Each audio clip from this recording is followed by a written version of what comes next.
Have you been told that you might need surgery for a cystocele or prolapsed bladder?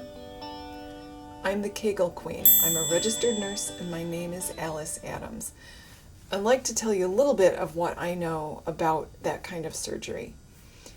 Now, in most of my videos, I just give information. In this video, I'm going to give you some advice. First piece of advice. Breathe. Your prolapsed bladder is not an emergency. With some surgeries, really bad things will happen if you don't do them right away in a timely manner. If you have a certain kind of cancerous tumor, if you have a broken leg, you might need to act quickly and have surgery right away to prevent really serious problems. Bladder prolapse isn't like that. The surgery is it's a choice. It's elective surgery. If you don't have the surgery right away, nothing terrible is going to happen. The worst thing that can happen is your prolapse gets worse, and there are ways to prevent that, as we've discussed in another video. Nothing terrible is likely to happen if you postpone your surgery so that you can fully explore other options first. And there's loads of information all about that on my website at kegelqueen.com. My second piece of advice, if you are going to have the surgery, do not have the surgery with your garden variety OBGYN. If you are going to have the surgery, you want to see someone who has a fellowship in urogynecology, who's a specialist in basically it's a surgical specialty. If you see a urogynecologist, most of them will recommend surgery because that's what they do. But if you've tried everything else and you decide that you are going to go ahead and have surgery, please see a specialist, not your regular gynecologist. You want someone who does this exact kind of surgery all day, every day, not a regular GYN. My third piece of advice, don't do it. Please try everything else first and think of surgery as a last resort. Obviously, this is your choice. Your healthcare decisions belong to you with the help of your healthcare team. The problem is that women don't know the dangers of surgery. The typical conversation when a woman goes to the doctor is the doctor says, you have prolapse, there's nothing to be done about it except surgery, which isn't true. The doctors generally are misinformed. The doctor says there's nothing to do, have the surgery. Women say, okay, because they believe the doctor that there's nothing else to do. And many, many, many women who have the surgery go on to regret what has happened.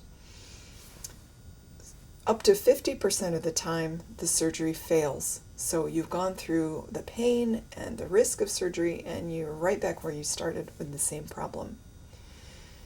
There's a risk of complications up to 1 in 6. The complications can be, there's a huge range of things. It can be incontinence you never had before.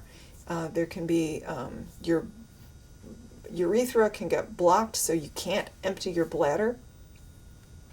You can have injuries to your vagina that cause really serious problems. You can have nerve damage. The most common thing I hear about, though, when women write to me and tell me, I'm so sorry I had the surgery, the most common thing they tell me is that they have constant pain. So because you can't ever go back, once you make the decision to have this surgery, you can't just undo it. This is a permanent change to your body.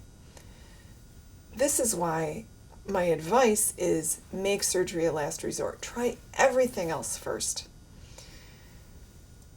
And again, go to kegelqueen.com. There's a tab you can click on to look for information about surgery and what to do if your doctor has recommended it. And my own perspective has really changed on this. When I got started teaching about Kegels, I really focused on incontinence because that's where there's the most research support.